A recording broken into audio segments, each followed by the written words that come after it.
I felt only loathing for them, my fellow men. It was impossible both to work with them and to have nothing to do with them. I was glad that I felt no stirrings of sensuality as I contemplated their naked bodies. I saw that they were men, but I could not see they were human beings. Targabuk, 8th of September, Savi Coast. The news is worse. All the talk is of Krakow being besieged. Last night there was an alarm. I ran up on deck to man the searchlight. It was raining, and I wore only a shirt and trousers. I played the beam of the searchlight to and fro on the opposite bank of the river for hours, my feet and hands slowly becoming numb.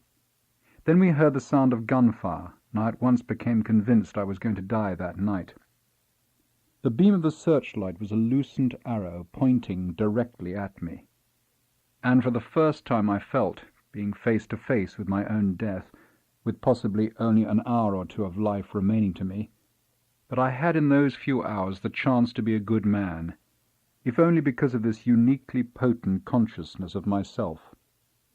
And, as ever, my attempts to articulate my experience as I understood and felt it, and to seize intellectually its profound implications, slipped beyond the power of language. I did my duty and stayed at my post. That is all I can say about that tremendous night. The amputee. Of course I did not die, and of course I fell back into more abject moods of self-disgust and loathing. Perhaps the only consolation was that my enormous fatigue made it impossible for me to think about my work. It was about this time, in September or October, that I heard the news about my brother Paul. He was a quite different personality from me, fierce and somewhat dominating, and he had tackled his vocation as concert pianist with uncompromising dedication.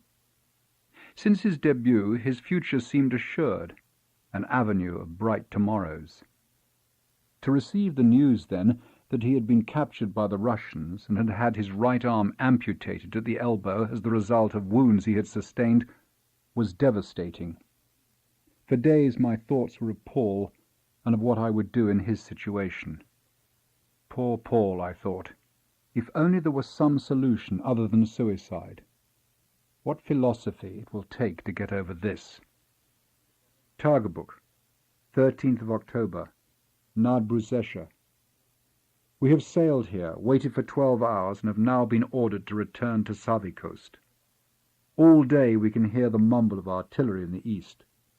I find myself drawn down into dark depression again, remorselessly. Why? What is the real basis of this malaise? I see one of my fellow soldiers pissing over the side of the boat in full view of the few citizens of Nadbruzesha who have gathered on the quayside to stare at us. The long pale arc of his urine sparkles in the thin autumn sunshine. Another soldier leans on his elbows, staring candidly at the man's flaccid white penis, held daintily between two fingers like a titbit. This is shaken, its tip squeezed, and then tucked away in the coarse serge of his trousers. I think if I was standing at a machine gun, rather than at a searchlight, I could kill them both without a qualm. Why do I detest these simple, foolish men so? Why can I not be impassive? I despise my own weakness, my inability to distance myself from the commonplace. The Battle of Grodziec. On our return from Savi Coast, I received mail. A long letter from David. I wonder if he thinks of me half as much as I think of him. And a most distressing communication from Ficker, to whom I had written, asking for some books to be sent to me. I quote, "I see from your letter that you are not far from Krakow. I wonder if you get the opportunity, you could attempt to find and visit George. You may have heard of the heavy fighting at Grodziec some 2 weeks ago. George was there, and, owing to the chaos and disorganization that prevailed at the time, was mistakenly placed in charge of a field hospital not far behind our lines. Apparently, He protested vigorously that he was merely a dispensing chemist and not a doctor. But resources were so stretched, he was told to do the best he could. Thus George found himself with 2 orderlies, Czechs who spoke little German, in charge of a 50-bed field hospital. As the battle wore on, more than 90 severely wounded casualties were delivered during the day. Repeatedly, George signalled for a doctor to be sent, as he could do nothing for these men except inject them with morphine and attempt to dress their wounds. In fact, it became clear that through some oversight these casualties had been sent to the wrong hospital. The ambulance crews that transported them had been erroneously informed that there was a field surgery and a team of surgeons operating there. By 9 in the evening, all of George's supplies of morphine were exhausted. Shortly thereafter, men began to scream from the resurgent pain. Finally, one officer, who had lost his left leg at the hip, shot himself in the head. At this point, George ran away. 2 kilometers from the field hospital was a small wood that, at the start of the battle, had been a battalion headquarters. George went there for help, or at least to report the ghastly condition of the wounded in his charge. When he arrived there, he found that an impromptu military tribunal had just executed 20 deserters by hanging. I do not know exactly what happened next. I believe that at the sight of these fresh corpses, George tried to seize a revolver from an officer and shoot himself. Whatever happened, he behaved in a demented manner, was subdued, and himself arrested for desertion in the face of the enemy. I managed to visit him briefly at the mental hospital at Krakow 10 days ago. He is in a very bad way, but at least, thank God, the charges of desertion have been dropped, and he is being treated for dementia praecox. For some reason, George is convinced he will be prosecuted for cowardice. He is sure he is going to hang. The asylum at Krakow. George's cell was very cold and dark, the only illumination coming from an oil lamp in the corridor. George needed a shave, but otherwise he looked much the same as he had in my 2 previous encounters with him. He was wearing a curious oatmeal canvas uniform, the jacket secured with strings instead of buttons. With his big head and thin eyes, he looked strangely Chinese. There was one other patient in his cell with him, a major in the cavalry, who was suffering from delirium tremens. This man remained hunched on a truckle bed in a corner of the room, sobbing quietly to himself while George and I spoke. He did not recognize me. I merely introduced myself as a friend of Ficker's. "Ficker asked me to visit you," I said. "How are you?" "Well, He stopped and gestured at the major. "I used to think I was a heavy drinker." He smiled. "Actually, he's been quite good now." George rubbed his short hair with both hands. "I heard about what happened," I said. "It must have been terrible." He looked at me intently, and then seemed to think for a while. "Yes," he said. Yes, all that sort of thing." "I completely understand." He shrugged uselessly. "Certain things can only be shown, not stated." He smiled. "You don't have any cigars on you, by any chance? They haven't brought me my kit. One longs for a decent cigar." "Let me get some for you." "I smoke trabucos, the ones with the straw holder. They're very strong, I believe. I don't smoke, but I heard they can burn your throat. It's a small price to pay." We sat in silence for a moment, listening to the major's snufflings. "It's very cold here," George began slowly, "and very dark. And if they got rid of the major, the conditions would be perfect." "I know what you mean." "Actually, I have several boxes of trabucos in my kit," he went on. "If you could get a message to my orderly, perhaps he could bring me a couple." "Of course. Oh, and would you ask him to bring me my green leather case?" "Green leather case. Yes." He paused. "That is essential." He rubbed his face, as if his features were tired of being eternally composed. I think with a good cigar I could even tolerate the Major. I found George's orderly in the medical corps billet in a small village on the outskirts of Krakow. The city was clearly visible across the flat-cropped meadows where a few piebald ponies grazed, a low, attenuated silhouette punctuated by a few domes and spires and the odd factory chimney. In the indistinct grainy light of the late afternoon, the bulk of the Marienkirche had the look of a vast warehouse. I passed on George's instructions, 2 boxes of Trabuco cigars in his green leather case. "How is the lieutenant?" the orderly asked. "He's very well," I said. "Considering, very well indeed." George died that night from a heart seizure brought on by a massive intravenous injection of cocaine. According to his orderly, who was the last person to speak to him, he was in a state of acute distress and must have misjudged the dose.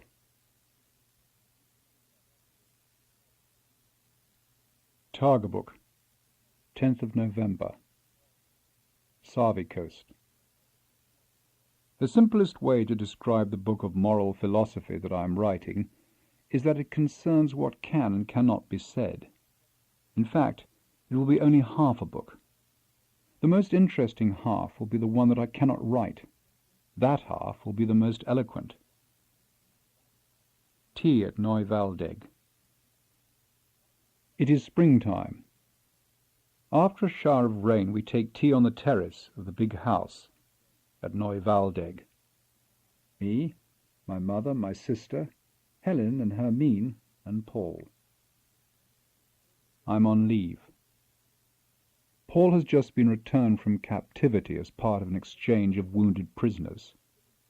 He sits with his right sleeve neatly pinned up, awkwardly squeezing lemon into his tea with his left hand. I think of George and I look at Paul. His hair is greying, his clothes are immaculate. Quite suddenly he announces that he is going to continue with his career as a concert pianist and teach himself to play with the left hand only. He proposes to commission pieces for the left hand from Richard Strauss and Ravel. There is silence, and then I say, "Bravo, Paul, bravo." And spontaneously we all clap for him. The modest sound of our applause carries out over the huge garden. A faint breeze shifts the new spring foliage of the chestnut trees, glistening after the rain, and the gardener, who has just planted a bed of geraniums, looks up from his work for a moment, smiles bemusedly at us, clambers to his feet, and bows. Hôtel des Voyageurs. Hôtel de la Louisiane. Me for good talk, wet evenings, intimacy, vin rouge en carafe, reading, relative solitude, street worship, shop gazing, alley sloping, cafe crawling. I am for the intricacy of Europe, the discreet and many-folded strata of the old world, the past, the north, the world of ideas. I am for the Hôtel de la Louisiane. Cyril Connolly, Journal, 1928 to 1937. Thursday, the 26th of July, 1928. Paris. Boat train from London strangely quiet. I had a whole compartment to myself. Fine drizzle at the Gare du Nord. After breakfast, I spent 2 hours trying to telephone Louise in London. I finally got through and a man's voice answered. "Who's calling?" he said very abruptly. "Tell Louise it's Logan Mount Stewart," I said equally brusquely. Longish silence. Then the man said Louise was in Hampshire. I kept telling him that Louise was never in Hampshire during the week. Eventually I realized it was Robbie. He refused to admit it, so I called him every foul name I could think of and hung up. Lonely, bitter evening, drank too much. Protracted street prowl through the Marais. The thought of Louise with Robbie made me want to vomit. Robbie, faux bonhomme, and fascist shit. Friday. More rain. I cabled Douglas and Sylvia in Bayonne and told them I was driving down. I then hired the biggest car I could find in Paris, a vast American thing called a Packard, a great beast of a vehicle, with huge bulbous headlamps. I set off after lunch in a thunderstorm, resolved to drive through the night. The South at last. That's where I will find my peace. Intense disgust at the banality of my English life. How I detest London and all my friends, except Sholto perhaps, and Hermione, and Sophie. Saturday. Crossed the Loire, and everything changed. Blue skies, a mineral flinty sun hammering down. Beau ciel, vrai ciel, regarde-moi qui change. Opened every window in the Packard and drove in a warm, buffeting breeze. Lunch in Angoulême, ham and moselle. I had a sudden urge to take Douglas and Sylvia some sweet Montbazillac as a present. Drove on to Libourne and then up the river to Saint-Foy. I turned off the main road, trying to remember the little chateau we had visited before in '26, near a place called Pomporte. I must have missed a sign, because I found myself in a part of the countryside I did not recognize, in a narrow valley with dark woods at its rim. Blond, wind-combed wheat fields stirred silently on either side, the road no longer metalled, and that was when the clanking started in the Packard's engine. I stopped and raised the bonnet. A hot, oily smell, a wisp of something. Smoke? Steam? I stood there in the gathered, broiling heat of the afternoon, wondering what to do. A goatish farmer in a pony and trap understood my request for a garage and directed me up a dusty lane. There was a village, he said. Saint Barthélemy. Saint Barthélemy. One street of ancient shuttered houses with pocked, honey-coloured walls. A church with a hideous new spire quite out of proportion. I found the garage by a bridge over the torpid stream that wound around the village. The garagiste, a genial young man in horn-rimmed spectacles, looked at the Packard in frank amazement and said he would have to send to Bergerac for the part he needed. How long would that take? I asked. He shrugged. A day? 2 days? Who knows? And besides, he said, pointing to a glossy limousine up on blocks, he had to finish Monsieur Lecomte's car first. There was a hotel I could stay in, he said, at the other end of the village. The Hôtel des Voyageurs. Sunday. Dinner in the hotel last night. Stringy roast chicken and a rough red wine. I was alone in the dining room, served by an ancient, wheezing man, when the hotel's other guest arrived. A woman. She was tall and slim, her dark brown hair cut in a fashionable bob. She wore a dress of cobalt blue crêpe de chine, with a short skirt gathered at the hips. She barely glanced at me and treated the old waiter with brutal abruptness. She was French or else completely bilingual, and everything about her was redolent of wealth and prestige. At first glance her face seemed not pretty, a little hard, with a slightly hooked nose. But as I covertly gazed at her across the dining room, studying her features as she picked at her meal, her face's shadowed planes and angles, the slight pout of the upper lip, the perfect, plucked arcs of her eyebrows, began to assume a fascinating worldly beauty. She ordered a coffee and smoked a cigarette, never once looking in my direction. I was about to invite her to join me for a digestif, when she stood up and left the room. As she passed the table, she looked at me for the first time squarely, with a casual, candid curiosity. Slept well. For the first time since leaving London, did not dream of Louise. Monday. Encountered the woman in the hotel's small garden. I was sitting at a tin table beneath a chestnut tree, spreading fig jam on a croissant, when I heard her call. "Thierry?" I turned, and her face fell. She apologized for interrupting me. She said she thought I was someone else. The linen jacket I was wearing had made her think I was her husband.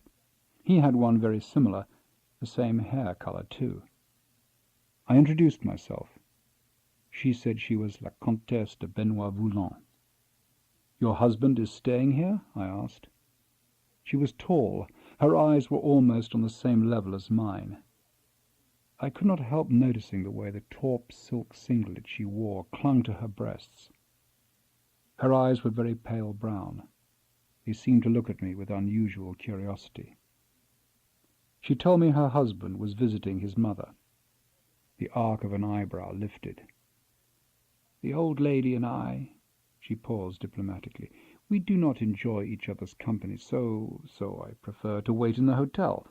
And besides, our car is being repaired." "So is mine," I said with a silly laugh which I instantly regretted. "Quite a coincidence." "Yes," she said thoughtfully, frowning. That curious glance again. "It is, isn't it?" To fill my empty day, I walked to the next village, called Argenson, and lunched on a tough steak and a delicious, tangy vin rouge en carafe. On the way back, I was given a lift in a lorry piled high with sappy pine logs.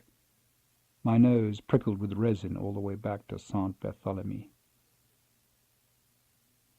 The hotel was quiet. No one was in the lobby. My key was missing from its hook behind the desk, so I assumed the maid was still cleaning the room. Upstairs, the door was very slightly ajar, the room beyond dark and shuttered against the sun. I stepped inside. La Comtesse de Benoit-Voulon was lifting a book from my open suitcase. "Mr. Mountstuart," she said, the guilt and surprise absent from her face within a second. "I'm so glad you decided to come back early." Monday. I must make sure I have this right. Must make sure I forget nothing. We made love in the cool afternoon darkness of my room. There was a strange, relaxed confidence about it all, as if it had been prefigured in some way, in the unhurried, tolerant manner our bodies moved to accommodate each other. And afterward we chatted like old friends. Her name, she said, was Giselle. They were going to Hyères. They had a house there. They always spent August in Hyères, she and her husband. Then she turned to face me and said, "Logan, have we ever met before?"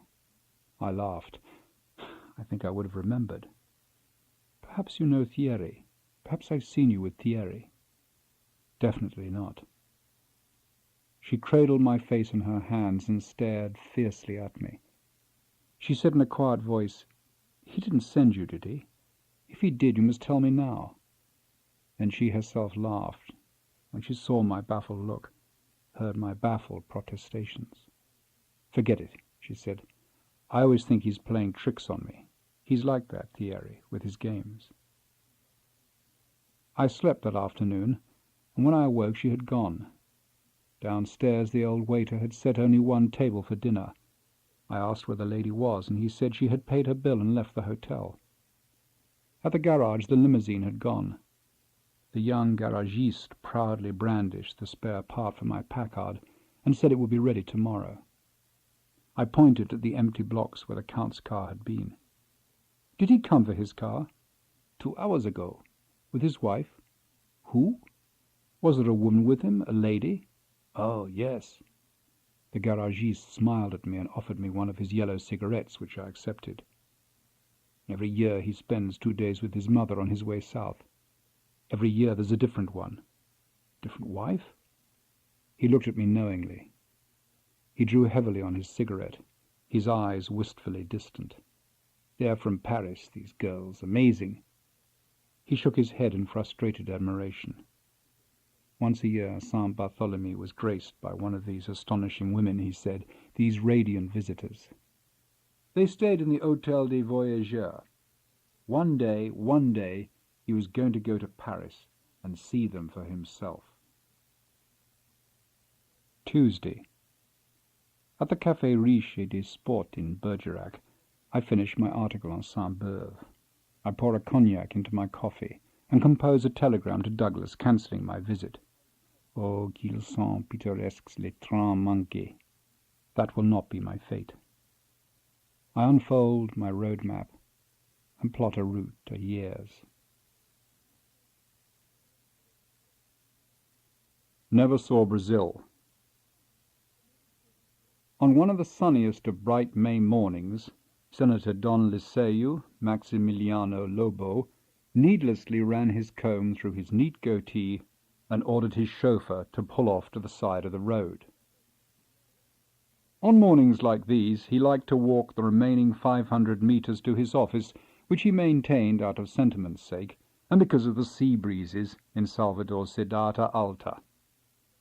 He sauntered along the sidewalks, debating pleasantly whether to linger a moment with a coffee and a newspaper on the terrace of the hotel, or whether to stop off at Olympia's little apartment, which he kept for her, at very reasonable expense, in an old colonial building in a square near the cathedral. She would not be expecting him, and it might be an amusing, not to say sensuous, experience to dally an hour or so this early before the day's work called. How bright the sun was this fine morning, Senator Don Liceu Maximiliano Lobo thought, as he turned toward the cathedral, his heels ringing on the cobbles, and how vivid the solar benefaction made the geraniums. Life was indeed good. The name was the problem, he saw. The problem lay there, definitely, because if you were not happy with your name, he realized, then a small but sustained lifelong stress was imposed on your psyche, your sense of self. It was like being condemned to wear too small shoes all the time. You could still get about, but there would always be a pinching, a corn or two aching, something unnaturally hobbled about your gait. Wesley Bright. Wesley Bright. The trouble with his name was that it wasn't quite stupid enough. He was not a Wesley Build-A-Beast or a Wesley Bugger. In fact, it was almost a good name. If he had been Wesley Blade, say, or Wesley Beauregard, he would have no complaints. Wesley? Janice passed in the docket. He clicked the switch on the mic. 47, 47. Silence. Just the permanent death rattle of the ether. 47 answered. 47. Parcel 47. Pick up at Track. Going to Heathrow as directed. Account. Wesley sighed. Yes. 47. We do not do cash. Oh, yeah. Roger, Rog. He could always change his name, he supposed. Roger, perhaps. Roger Bright. Wesley Roger. No. There was that option, though. Choose a new moniker, a new handle. But he wondered about that, too. Hard to shake off an old name, he would guess. It was the way you thought of yourself, after all, your tag on the pigeonhole. And when you were young, you never thought your name was odd. It was a source of dissatisfaction that came with aging, a realization that one didn't really like being a Wesley Bright sort of person at all. In his case, it had started at college, this chafing, this discomfort. He wondered about these fellows, actors and rock musicians, who call themselves Tsar or Zane Zorro or DJ Soferman. He was sure that to themselves they were always Norman Sidcup or Wilbur Dongdorfer in their private moments. Colonel Liceu Falsaio Lobo opened his eyes, and he saw that the sun had risen sharp and green through the leaf mass outside his bedroom. He shifted and stretched, and felt the warm flank of Nilda brush his thigh. He eased himself out of bed and stood naked in the green bright gloom.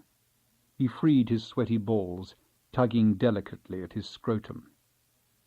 He rubbed his face and chest, inhaled, walked quietly onto the balcony, and felt the cool morning on his nakedness. He stood there, the wooden planks rough beneath his bare feet, and leaned on the balustrade, looking at the beaten-earth parade ground his battalion had spent 2 weeks clearing out of the virgin jungle. There was nothing like a new parade ground, Colonel Liceu Lobo thought, with a thin smile of satisfaction, to signal you were here to stay. He saw Sergeant Elias Galvayo emerge from the latrines and amble across the square towards the battalion mess, tightening his belt as he went. A good man, Galvayo, professional, up this early, too. "Good morning, Sergeant." Sergeant Elias Galvayo came abruptly to attention, swiveled to face his naked colonel, and saluted. "Carry on," Colonel Iseo Lobo instructed. Not a flicker on his impassive face. Excellent. Sergeant Galvayo's Lieutenant Pips could not be long away. "Iseo?" Nilda's husky, sleepy voice came from the bedroom. "Where are you?" The colonel felt his manhood stir, as if of its own accord. Yes, he thought, there were some compensations to be had from the provincial command. Wesley, trying not to inhale, walked with his business partner, Gerald Brockway, co-owner of BB radio cars, through the humid fog of the bullpen toward the front door. There were 3 drivers there waiting for jobs, and naturally they were talking about cars. "How's the Carlton, Tone?" Gerald asked. "Magic. Brilliant. Cheers." Outside, Wesley opened the passenger door of his Rover for Gerald. "You happy with this?" Gerald asked. "I thought you wanted an Orion." "It's fine," Wesley said. "Nell got $5,000 for his Granada." "Really?" "They held their value, the old ones. Amazing. Years later. It's well rubbish what they did, restyling like that." Wesley couldn't think of what to say. He thought a shrill ringing had started in his inner ear. Tinnitus. He lived in constant fear of tinnitus. "Change for the sake of change," Gerald said, slowly, sadly, shaking his head. Wesley started the engine and pulled away. "Look at Saab." "Sorry." "They've had to bring back the 900. You can't give away a 9000. "Can we talk about something else, Ger?"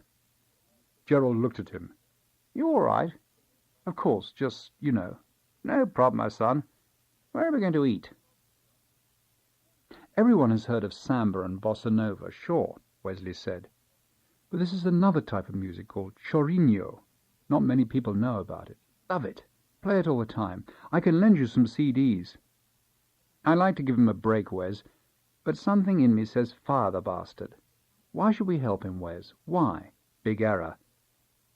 No good deed goes unpunished. That's my personal philosophy. Is there any way we can turn this down? What the hell is it?" "Chorinho. You cannot diddle major account customers. 2 hours waiting time. I mean, what does he take us for? A couple of merchant bankers?" "It means little cry." "What is this stuff, Wesley? You got any English music?" Wesley watched Gerald mash his egg mayonnaise into a creamy pulp. He dribbled thin streams of olive oil and vinegar onto the mixture, which he stirred, and then freely sprinkled on pepper and salt. "That's disgusting," Wesley said. "How am I meant to eat this?" He pointed his knife at his steak. "I haven't had a steak for 2 years. You should have my teeth problems, Wesley. You should feel sorry for me, mate." "I do feel sorry for you. I'd feel more sorry for you if you'd been to a dentist. You can be helped, you know. You don't have to suffer. A man of your age. Jesus." Gerald ate some of his mixture. Wesley looked around for a waitress and saw Elisabetta, the plump one. She came over, beaming. "Pint of lager, please, Ger?" Yes, large gin and tonic." Wesley lowered his voice. "Is, Margarita in today?" he asked Elisabetta. "This afternoon she come." He shifted his shoulders around. Gerald was not listening. "Tell her I'll phone. Say Wesley will phone." "Wesley." "Wesley, okay." Gerald pulped his apple crumble with the back of his spoon. "Nice little place, this. Where's worth the drive? What is it, Italian?" "Sort of. Bit of everything." "International cuisine, then." Wesley looked around the caravel. There was no nautical theme visible in its pragmatic decor, unless you counted the one seascape among its 5 reproductions on the wall. He and Gerald sat in a row of booths reminiscent more of, what was the word, seating arrangements in libraries. Carols, yes. Maybe the name was a malapropism, he thought. An asparagus on the banks of the Nile. Someone had blundered. It should have been called the Carol Cafe and Restaurant. Names again. He stopped thinking about it, and thought instead of Margarita. Margarita, not Margaret. He rolled the R's. Margarita. She was dark, of course, very Latin, with a severe, thin face that possessed, he thought, what you might call a strong beauty. Not pretty exactly, but there was a look about her that attracted him, although he realized she was one of those southern European women who would not age well. But now she was young and slim, and her hair was long, and, most important of all, she was Portuguese. Uma moça bonita. Gerald offered him one of his small cigars. Dr. Liceo Lobo put down his coffee cup and relit his Real Excelente. He drew with pedantic and practised care a steady thin stream of smoke from the neatly docked and already nicely moist end, and held it in his mouth, savouring the tobacco's dry tang, before pluming it at the small sunbird that pecked at the crumbs of his pastry on the patio table.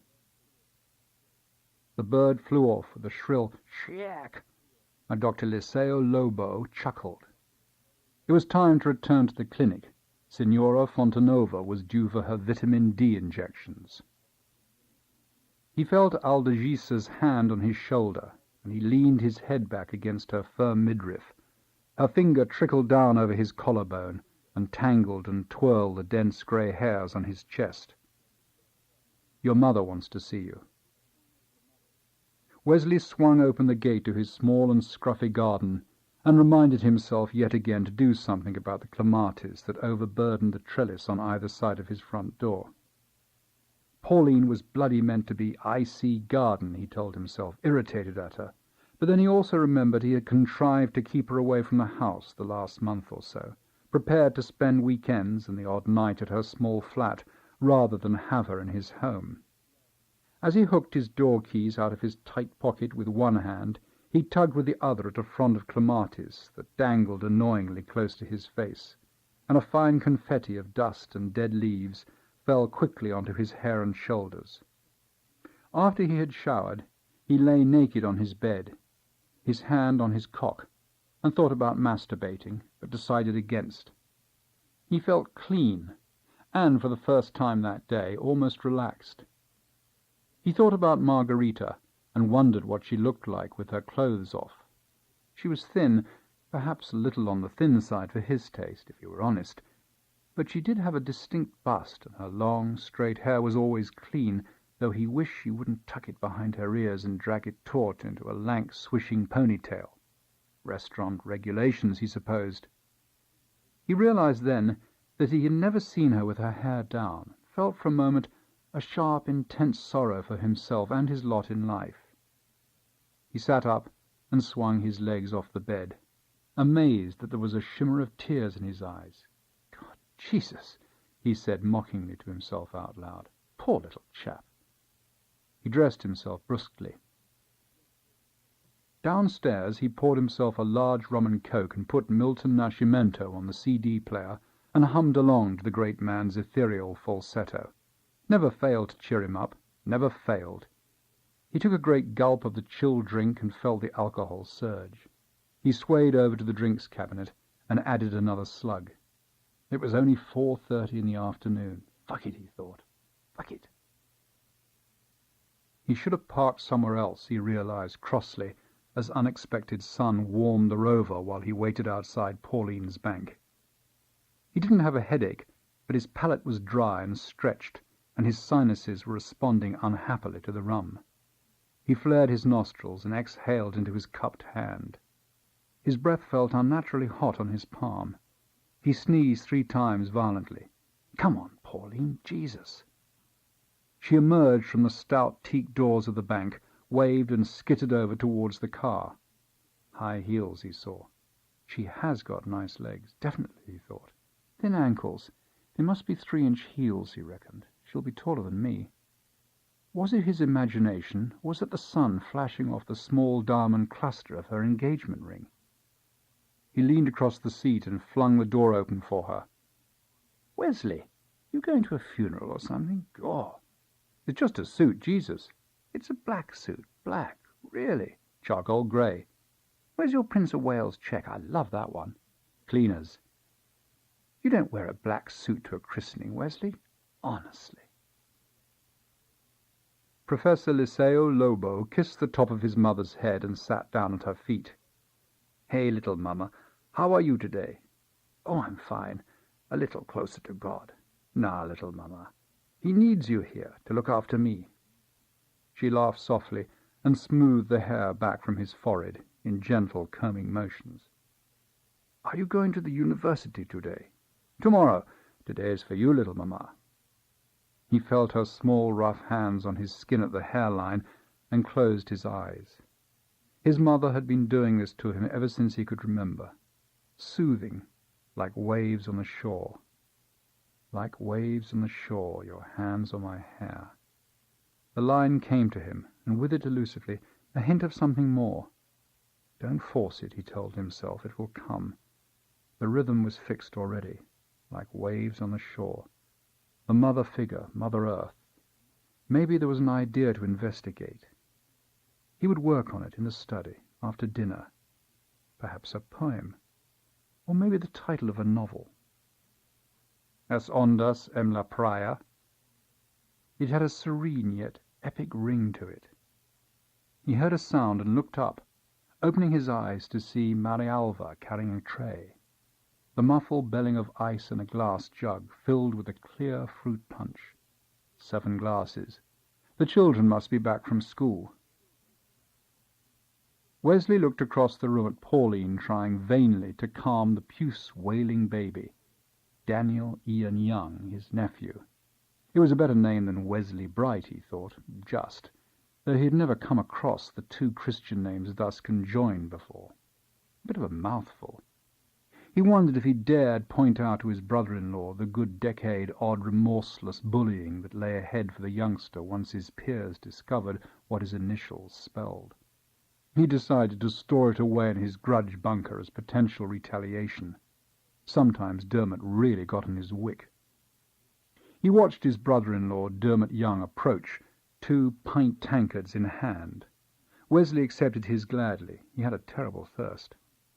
Fine pair of lungs on him, any road, Dermot said. You were saying, Wesley?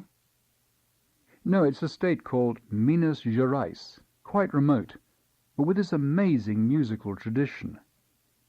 I mean, you've got Beto Guedes, Torinho Horta, the one and only Milton Nascimento, of course, Lo Borges, Wagner Tiso.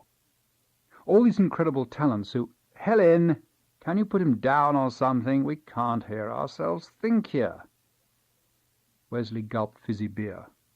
Pauline, relieved of Daniel Ian, was coming over with a slice of christening cake on a plate, his mother in tow. All right, Pauline said, with an unpleasant leering tone to her voice. Wesley thought, what are you 2 plotting, Where did you get that suit, Wesley? His mother asked, guilelessly. Is it one of your dad's? There was merry laughter at this. Wesley kept a smile on his face. No, Dermot said. Wes was telling me about this bunch of musicians from Brazil. Pauline's shoulders sagged, and she turned wearily to Wesley's mother. Told you, didn't I, Isabel? Brazil.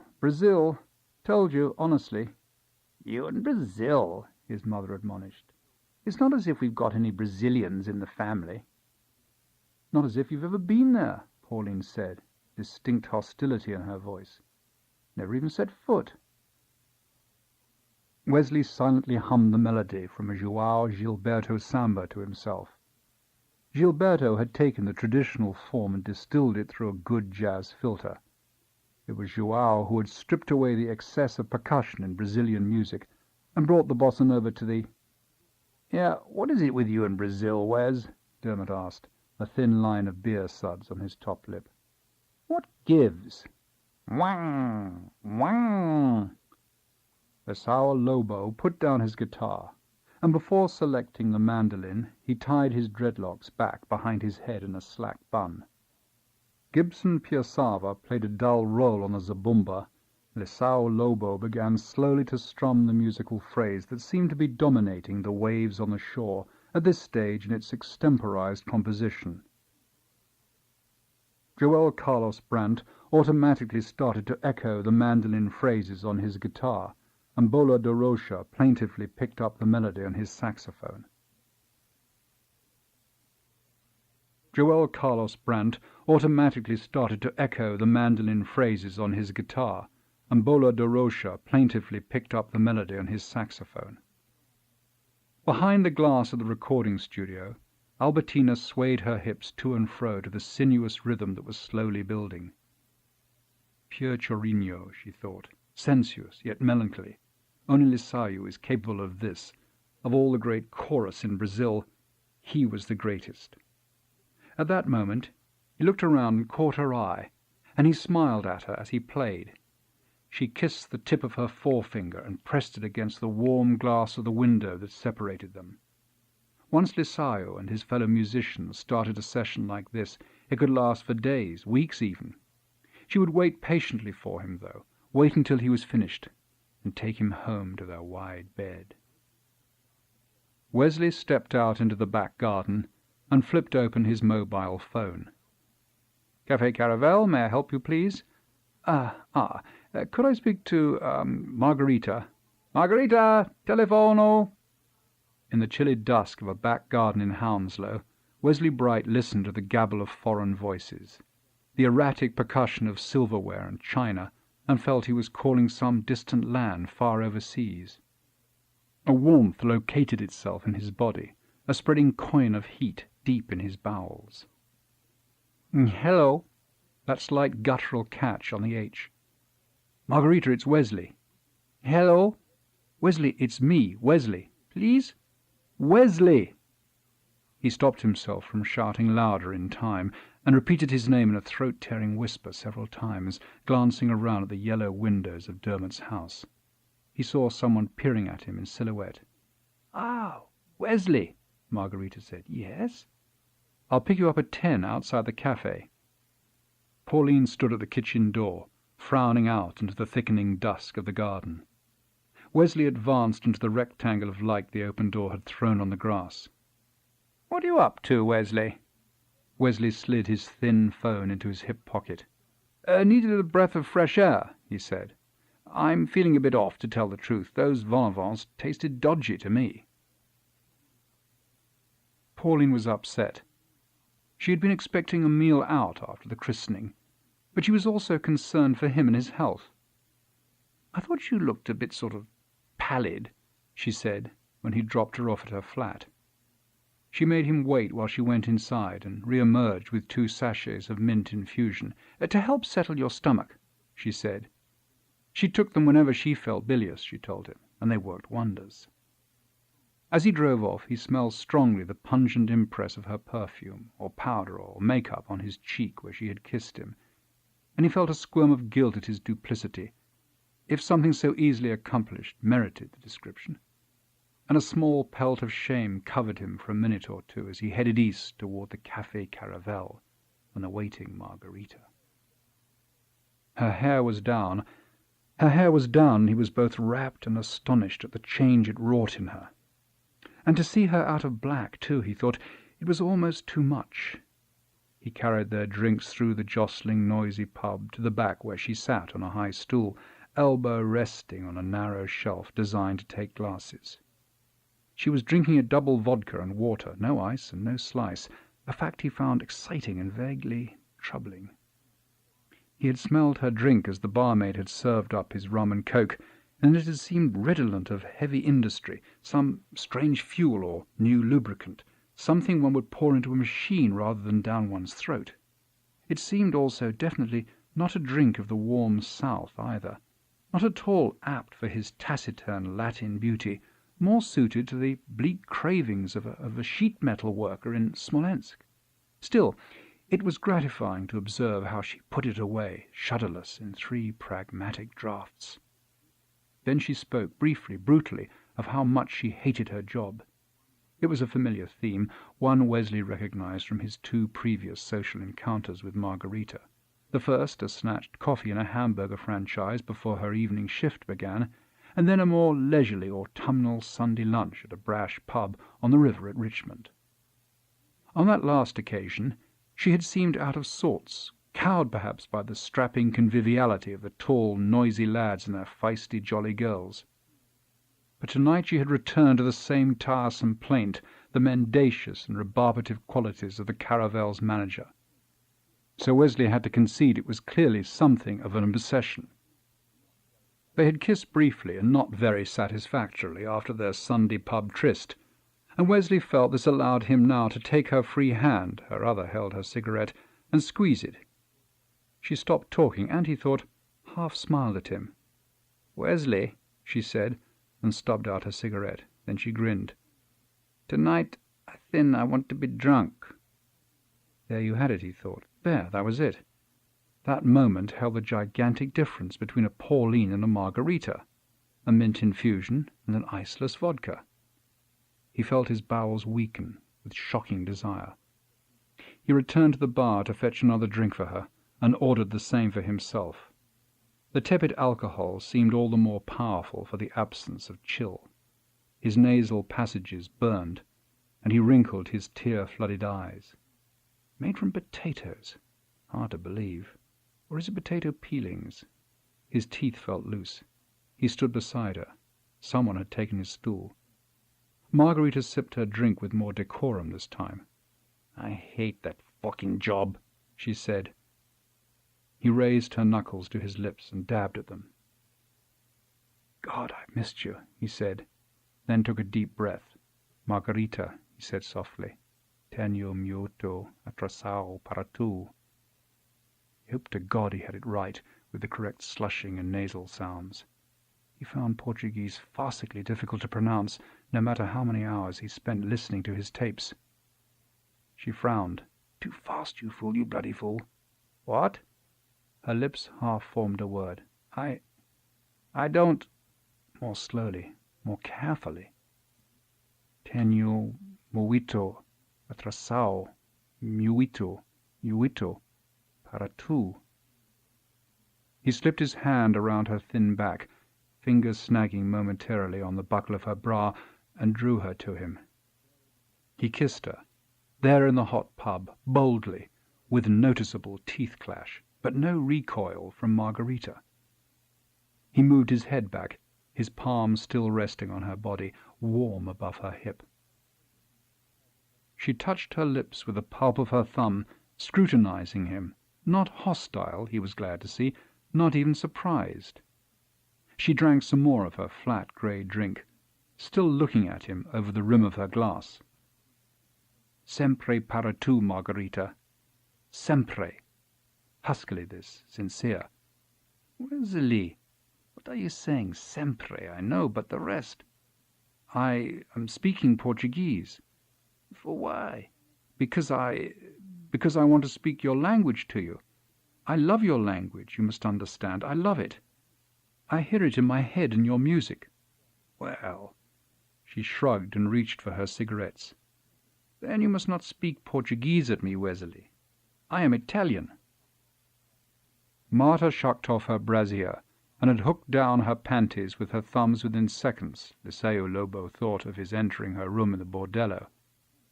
He caught a glimpse of her plump fanny from the light cast by the bathroom cubicle. She was hot tonight, on fire, he thought, as he hauled off his T-shirt and allowed his shorts to fall to the floor. As he reached the bedside, he felt her hands reaching for his engorged member. He was a pretty boy, and even the oldest hooker liked a pretty boy with a precocious and impatient tool. He felt Marta's hands all over his pepino, as if she were assessing it for some strumpet's inventory. Maldito seja, Liceo Lobo thought, violently clenching his sphincter muscles as Marta settled him between her generous and welcoming thighs. He should definitely have jerked off before coming here tonight. Marta always had that effect on him. Yes, he hurled himself into the fray. It had not gone well. No, he had to face up to that, acknowledge it squarely. As love-making went, it was indubitably B-, B double minus possibly. and it was his fault. But could he put it down to the fact that he had been in bed with an Italian girl and not a Portuguese one? Or perhaps it had something to do with the half-dozen vodkas and water he had consumed as he kept pace with Margarita? But the mood had changed subtly when he had learned the truth. A kind of keening sadness, a thin draught of melancholy seemed to enter the boisterous pub, depressing him. An unmistakable sense of being let down by Margarita's nationality. She was meant to be Portuguese. That was the whole point. Anything else was wrong. He turned over in his bed and stared at the faint silhouette of Margarita's profile as she slept beside him. Did it matter? He urged himself. This was the first non-British girl he had kissed, let alone made love to. So why had he been unable to shake off that sense of distraction? It was a sullenness of spirit that had possessed him, as if he were a spoiled child who had been promised and then denied a present. It was hardly Margarita's fault, after all, but an irrational side of him still blamed her for not being Portuguese, for unconsciously raising his hopes by not warning him from their first encounter that she didn't fit his national bill. Somehow she had to share the responsibility. He turned away and dozed, and half dreamed of Lissao Lobo in a white suit, on a mountain top with Leonore or Branca or Caterina or Joanna, a balcony with 2 cane chairs, mangoes big as rugby balls. Lissao, blonde hair flying, putting down his guitar, offering his hand, saying, "My deal is my smile." Joanna's slim mulatto body, the sound of distant water falling. He half sat, blinking stupidly. Joanna? The naked figure in his doorway froze. "Vaffanculo," Margarita said, weariness making her voice harsh. She switched on the light and began to get dressed, still talking, but more to herself than to him. Wesley's meagre Portuguese was no help here, but he could tell her words were unkind. He hadn't fully awakened from his dream. How could he explain that to her? She was dressed in a moment and did not shut the door as she left. After she had gone, Wesley pulled on his dressing gown and walked slowly down the stairs. He sat for a while in his unlit sitting room, swigging directly from the rum bottle, resting it on his knee between mouthfuls, coughing and breathing deeply, wiping his mouth with the back of his hand. Eventually he rose to his feet and slid Elis Regina into his CD player. The strange and almost insupportable plangency of the woman's voice filled the shadowy space around him. Nem uma lagrima. Not one tear, Wesley said to himself, out loud. His voice sounded peculiar to him, a stranger's. Poor, tragic Elis Regina, who died in 1982, aged 37, tragically, of an unwise cocktail of drugs and alcohol. Drink and drugs, the CD's sleeve notes had said. Tragic. A tragic loss to Brazilian music. Fucking tragic. He would call Pauline in the morning. That's what he would do. In the meantime, he had his Chorinho to console him. He would make it up with Pauline. She deserved a treat, some sort of treat, definitely. A weekend somewhere, definitely. Not one tear, Elis Regina sang for him. He would be all right. There was always Brazil. Not one tear. The Dream Lover. None of these girls is French, right? No, but they're European. Not the same thing, man. French is crucial. Of course. I don't know what he's talking about, but it seems politic to agree. You know any French girls? Of course, I say again. This is almost a lie, but it doesn't matter at this stage. But well, I mean well enough to ask out. I don't see why not. Now this time we are well into mendacity, but I'm unconcerned. I feel good, adult, quite confident today. This lie can germinate and grow for a while. I'm standing in a pale parallelogram of March sunshine, leaning against a wall, talking to my American friend Preston. The wall belongs to the Centre Universitaire Méditerranéen, a large stuccoed villa on the front at Nice. In front of us is a small cobbled courtyard bounded by a balustrade. Beyond is the Promenade des Anglais, its 4 lanes busy with Nice's traffic. Over the burnished roofs of the cars I can see the Mediterranean. The Baie des Anges looks grey and grim in this season. Old, tired water, ashy, cindery. "We got to do something," Preston says, a hint of petulant desperation in his voice. I like the "we." Preston scratches his short, hard hair noisily. "What with the new apartment and all." "You moved out of the hotel?" "Yeah. Want to come by tonight?" He shifts his big frame as if troubled by a fugitive itch, and pats his pockets, breast, hip, thigh, looking for his cigarettes. "We got a bar on the roof." I am intrigued, but I explain that the invitation has to be turned down as it is a Monday, and every Monday night I have a dinner appointment with a French family, friends of my mother's. Preston shrugs, then finds and sets fire to a cigarette. He smokes an American brand called Merit. When he came to France, he brought 100 packs with him. He has never smoked anything else since he was 14, he insists. We watch our fellow students saunter into the building.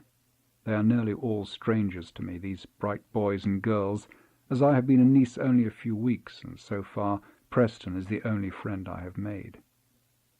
Slightly envious of their easy conviviality, I watch the others chatter and mingle. Germans, Scandinavians, Italians, Tunisians, Nigerians. We are all foreigners, trying hard to learn French and win our diplomas, except for Preston, who makes no effort at all and seems quite content to remain monoglot. A young guy with long hair rides his motorbike into the courtyard. He is wearing no shirt. He is English, and apart from me, the only other English person in the place. He revs his motorbike unnecessarily a few times before parking it and switching it off. He takes a T-shirt out of a saddlebag and nonchalantly pulls it on. I think how I too would like to own a motorbike and do exactly what he has done. His name is Tim. One day, I imagine, we might be friends. We'll see. Monsieur Cambrai welcomes me with his usual exhausting, impossible geniality. He shakes my hand fervently and shouts to his wife over his shoulder, "Ne bouge pas, c'est l'habitué." That's what he calls me, l'habitué. L'habitué de Lundy, to give the appellation in full. So called because I'm invited to dinner every Monday night without fail. He almost never uses my proper name, and sometimes I find this perpetual alias a little wearing, a little stressful. "Salut, l'habitué. Bien mangé, l'habitué. Encore du vin, l'habitué," and so on. But I like him and the entire Cambrai family. In fact, I like them so much that it makes me feel weak, insufficient, cowed. Monsieur and Madame are small people, fit, sophisticated and nimble, with neat, spry figures. Both of them are dentists, it so happens, who teach at the big medical school here in Nice. A significant portion of my affection for them is owing to the fact that they have 3 daughters, Delphine, Stéphane, and Annick, all older than me and all possessed of, to my fogged and blurry eyes, an incandescent, almost supernatural beauty. Stéphane and Annick still live with their parents. Delphine has a flat somewhere in the city, but she often dines at home. These are the French girls that I claim to know, though know is far too inadequate a word to sum up the complexity of my feelings for them. I come to their house on Monday nights as a supplicant and votary, both frightened and in awe of them. I sit in their luminous presence, quiet and eager, for 2 hours or so, unmanned by my astonishing good fortune. I am humbled further when I consider the family's disarming, disinterested kindness. When I arrived in Nice, they were the only contacts I had in the city, and at my mother's urging, I duly wrote to them, citing our tenuous connection via my mother's friends. To my surprise, I was promptly invited to dinner and then invited back every Monday night. What shamed me was that I knew I myself could never be so hospitable so quickly, not even to a close friend, and what was more, I knew no one else who would be either. So I crossed the Cambrai threshold every Monday with a rich cocktail of emotions gurgling inside of me. Shame, guilt, gratitude, admiration and, it goes without saying, lust. Preston's new address is on the Promenade des Anglais itself, the Résidence Les Angles. I stand outside the building, looking up, impressed. I have passed it many times before, a distressing and vulgar edifice on this celebrated boulevard, an unadorned rectangle of coppery smoked glass with stacked ranks of gilded aluminum balconies. I press a buzzer in a slim, freestanding concrete post and speak into a crackling wire grill. When I mention the name Mr. Fairchild, glass doors part softly, and I am admitted to a bare granite lobby where a taciturn man in a tight suit shows me to the lift. Preston rents a small studio apartment with a bathroom and kitchenette. It is a neat, pastel-coloured and efficient module. On the wall are a series of prints of exotic birds, a toucan, a bateleur eagle, something called a blue shrike.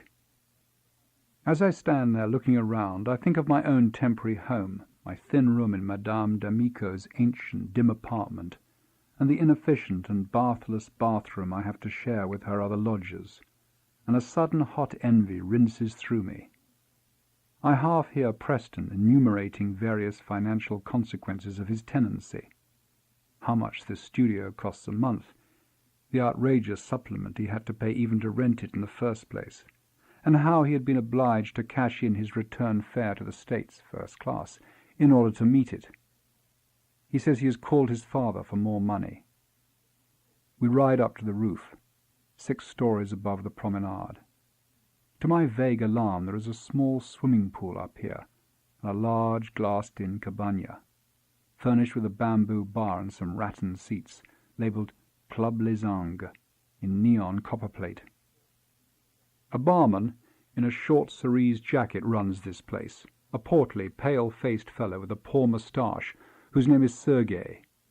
Although Preston jokes patronizingly with him, it is immediately quite clear to me both that Sergei loathes Preston and that Preston is completely unaware of this powerful animus directed against him. I order a large gin and tonic from Sergei, and for a shrill, palpitating minute I loathe Preston too. I know there are many better examples on offer, of course, but for the time being this shiny building and its accoutrements will do nicely as an approximation of the good life for me. And as I sip my sour drink, a sour sense of the world's huge unfairness crowds ruthlessly in. Why should this guileless, big American, barely older than me with his 2,000 cigarettes and his cashable first-class air tickets, have all this, while I live in a narrow, frowsty room in an old woman's decrepit apartment?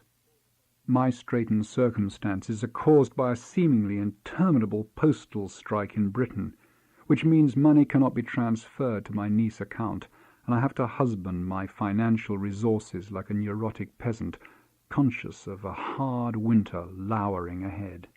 Where is my money, I want to know, my exotic bird prints, my club, my pool?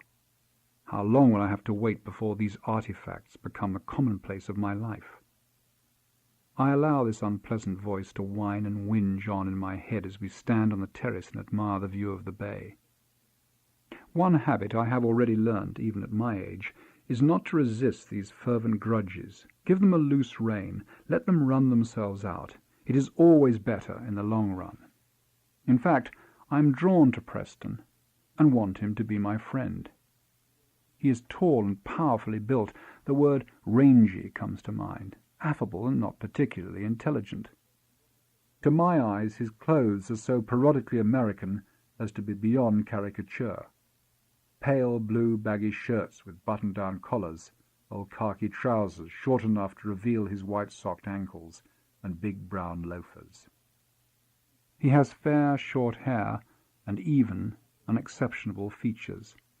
He has a gold watch, a Zippo lighter, and an ugly ring with a red stone set in it. He told me once in all candour, in all modesty, that he played tennis to Davis Cup standard. I always wondered what he was doing in Nice, studying at the centre. At first I thought he might be a draftee avoiding the war in Vietnam, but I now suspect, based on some hints he has dropped, that he has been sent off to France as an obscure punishment of some sort. His family doesn't want him at home. He has done something wrong, and these months in Nice are his penance. But hardly an onerous one, that's for sure.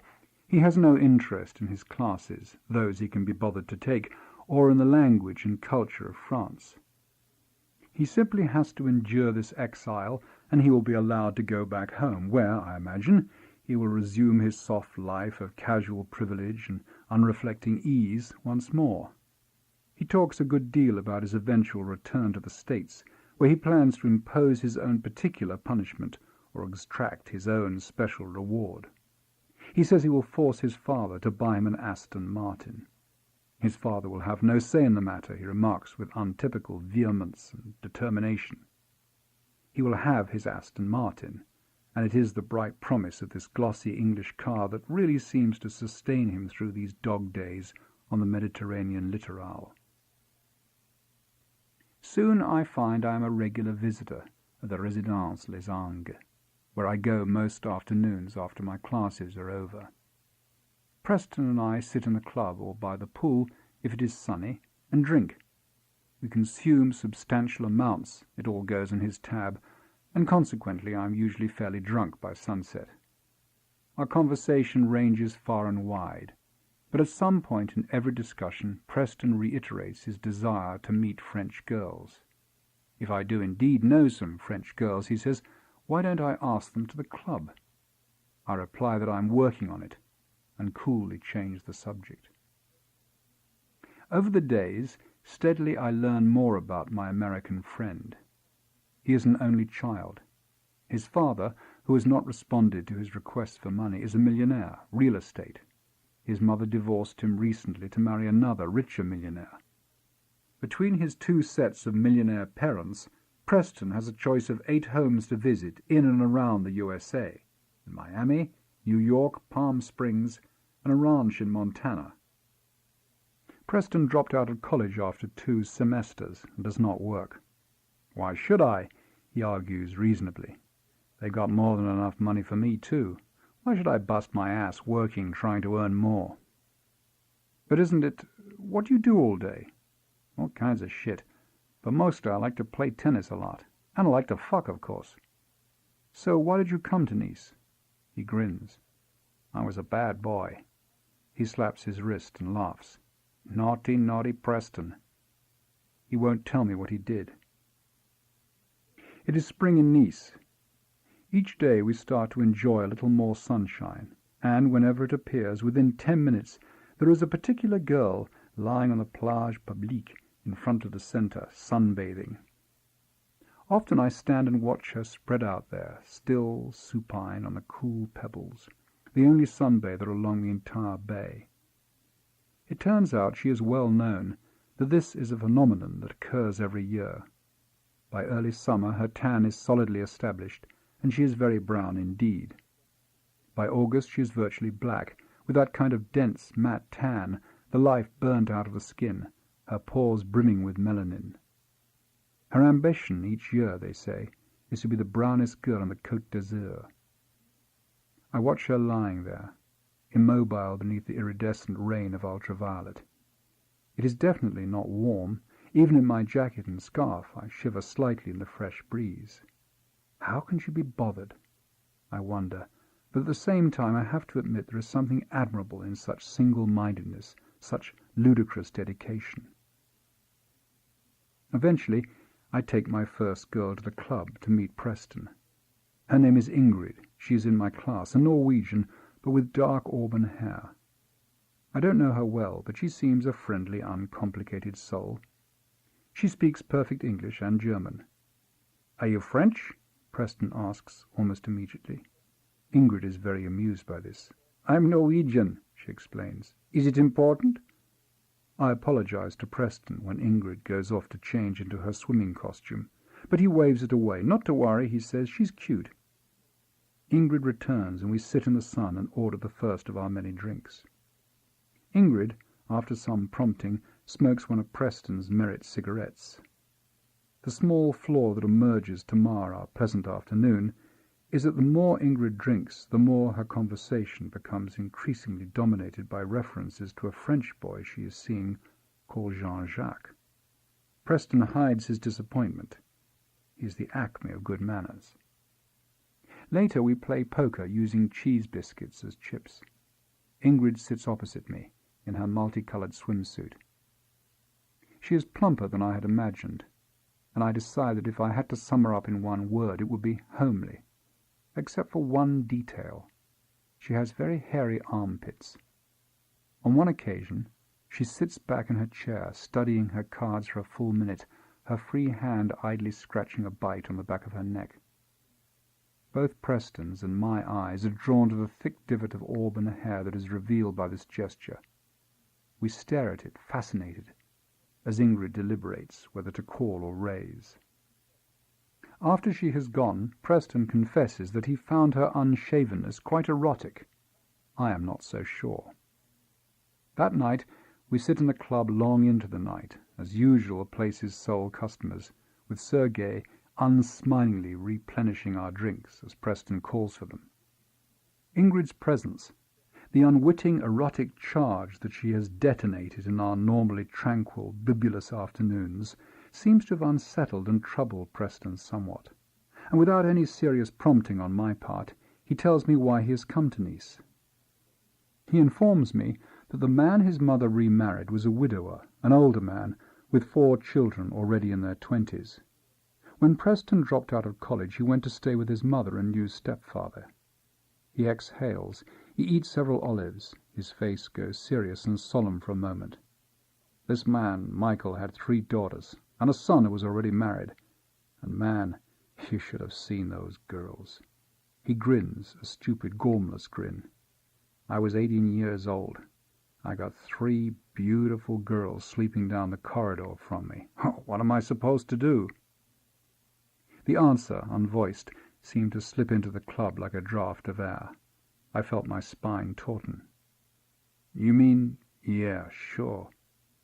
I didn't want to speak, so I think through this. I imagine a big silent house, night, long dark corridors, closed doors. 3 bored, blonde, tan stepsisters. Suddenly there's a tall young man in the house, a virtual stranger who plays tennis to Davis Cup standard. What went wrong? I manage. Oldest one, Janie, got pregnant, didn't she, last year? Abortion? Are you kidding? She just married her fiancé real fast. You mean she was engaged when... He doesn't know a thing. But she told my mother. The child was... Haven't seen him yet. He turns and calls for Sergei. No one knows for sure. No one suspects. He grins again. Let's hope the kid doesn't start smoking merits. He reflects on his life a moment and turns his big, mild face to me. That's why I'm here, keeping my head down. Not exactly flavor of the month back home. The next girl I take to the club is also a Scandinavian. We have 8 in our class, but this time a Swede called Dani. Dani is very attractive and vivacious, in my opinion, with straight, white blonde hair. She's a tall girl, and she would be perfect, but for the fact that she has one slightly withered leg, noticeably thinner than the other, which causes her to limp. She's admirably unself-conscious about her disability. "Hi," Preston says. "Are you French?" Dani hides her incredulity. "Mais oui, monsieur, bien sûr." Like Ingrid, she finds this presumption highly amusing. Preston soon realizes his mistake and makes light of his disappointment. Dani wears a small cobalt bikini and even swims in the pool, which is freezing. Sergei says there is something wrong with the heating mechanism, but we don't believe him. Dani's fortitude impresses Preston. I can see it in his eyes as he watches her dry herself. He asks her what happened to her leg, and she tells him she had polio as a child. Shit. You were lucky you don't need a caliper. This breaks the ice, and we soon get noisily drunk, much to Sergei's irritation. But there is little he can do, as there is no one else in the club who might complain. Dani produces some grass, and we blatantly smoke a joint. Typically, apart from faint nausea, the drug has not the slightest effect on me. But it affords Sergei a chance to be officious, and as he clears away a round of empty glasses, he says to Preston, "Ça va pas, monsieur. Non, non, ça va pas."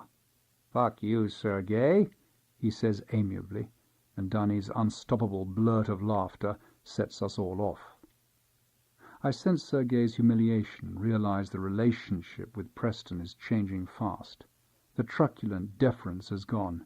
The dislike is overt, almost a challenge. After Danny has left, Preston tells me about his latest money problems.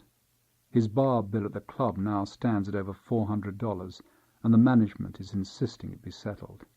His father won't return his calls or acknowledge telegrams, and Preston has no credit cards. He's contemplating pawning his watch in order to pay something into the account and defer suspicion. I buy it off him for 500 francs. I look around my class, counting the girls I know. I know most of them by now, well enough to talk to. Both Ingrid and Dani have been back to the club and have enthused about their afternoons there, and I realize that to my fellow students I have become an object of some curiosity as a result of my unexpected ability to dispense these small doses of luxury and decadence. The exclusive address, the privacy of the club, the pool on the roof, the endless flow of free drinks. Preston decided to abandon his French classes a while ago, and I am now his sole link with the centre. It is with some mixed emotions, I feel vaguely pimp-like, oddly smirched, that I realize how simple it is to attract girls to the Club Les Angles. Annick Cambrai is the youngest of the Cambrai daughters and the closest to me in age. She is only 2 years older than me, but seems considerably more than that. I was, I confess, oddly daunted by her mature good looks, dark with a lean, attractive face. And because of this, at first I think she found me rather aloof, but now, after many Monday dinners, we have become more relaxed and friendly. She is studying law at the University of Nice and speaks good English with a marked American accent. When I comment on this, she explains that most French universities now offer you a choice of accents when you study English, and, like 90% of students, she has chosen American. I see my opportunity and take it immediately. Would she, I diffidently inquire, like to come to the Résidence Les Angles to meet an American friend of mine and perhaps try her new accent out on him? The next morning, on my way down the Rue de France to the centre, I see Preston standing outside a pharmacy, reading the Herald Tribune. I call his name and cross the road to tell him the excellent news about Annick. "You won't believe this," I say, "but I finally got a real French girl." Preston's face looks odd, half a smile, half a morose grimace of disappointment. "That's great," he says dully. "Wonderful." A tall, slim girl steps out of the pharmacy and hands him a plastic bag. "This is Lois," he says. We shake hands. I know who Lois is. Preston has often spoken of her. My damn near fiancée, he calls her. It transpires that Lois has flown over spontaneously and unannounced to visit him. "And boy, are my mum and dad mad as hell," she says, laughing. Lois is a pretty girl with a round, innocent face, quite free of makeup. She is tall, even in her sneakers she is as tall as me, with a head of incredibly thick, dense brown hair, which, for some reason, I associate particularly with American girls. I feel sure also, though as yet I have no evidence, that she is a very clean person, physically clean, I mean to say, someone who showers and washes regularly, smelling of soap and the lingering, farinaceous odour of talcum powder. I stroll back with them to the Résidence. Lois's arrival has temporarily solved Preston's money problems. They have cashed in her return ticket and paid off the bar bill and the next quarter's rent that had come due. Preston feels rich enough to buy back his watch from me. Annick looks less mature and daunting in her swimsuit, I'm pleased to say, though I was disappointed that she favoured a demure apple-green one-piece. The pool's heater has been fixed, and for the first time we all swim in the small azure rectangle, Preston and Lois, Annick and me. It is both strange and exciting for me to see Annick so comparatively unclothed, and even stranger to lie side by side, thigh by thigh, inches apart, sunbathing. Lois obviously assumes Annick and I are a couple, A quite natural assumption under the circumstances, I suppose. She would never imagine I had brought her for Preston. I keep catching him gazing at Anique, and a mood of frustration and intense sadness seems to emanate from him, a mood of which only I am aware, and in turn a peculiar exhilaration builds inside me, not just because of Lois's innocent assumption about my relation to Anique, but also because I now know that I have succeeded. I have brought Preston to the perfect French girl. Anique, by his standards, represents the paradigm, the platonic ideal for this American male. Here she is, unclothed, lying by his pool, in his club, drinking his drinks, but he can do nothing. And what makes my own excitement grow is the realization that for the first time in our friendship, perhaps for the first time in his life, Preston envies another person, me. As this knowledge dawns, so too does my impossible love for Anique. Impossible, because nothing will ever happen. I know that, but Preston doesn't, and somehow that ghostly love affair, our love affair, Anique and me, that will carry on in Preston's head, in his hot and tormented imagination, embellished and elaborated by his disappointment and sense of lost opportunity, will be more than enough, more than I could ever have hoped for. Now that Lois has arrived, I stay away from the Résidence Les Angles. It won't be the same again, and despite my secret delight, I don't want to taunt Preston with the spectre of Anique. But I find that without the spur of his envy, the tender fantasy inevitably dims.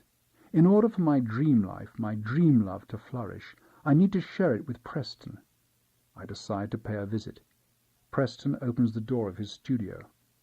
"Hi, stranger," he says with some enthusiasm. "Am I glad to see you?" He seems sincere. I follow him into the apartment. The small room is untidy, the bed unmade, the floor strewn with female clothes. I hear the noise of the shower from the bathroom. Lois may be a clean person, but it is clear she is also something of a slut. "Now, how are things with Anique?" he asks, almost at once, as casually as he can manage. He has to ask, I know it. I look at him. "Good." I let the pause develop, pregnant with innuendo. "No, they're good." His nostrils flare, and he shakes his head. "God, you're one lucky—" Lois comes in from the bathroom in a dressing gown, toweling her thick hair dry. Then she sits down on the bed and begins to weep. We stand and look at her as she sobs quietly.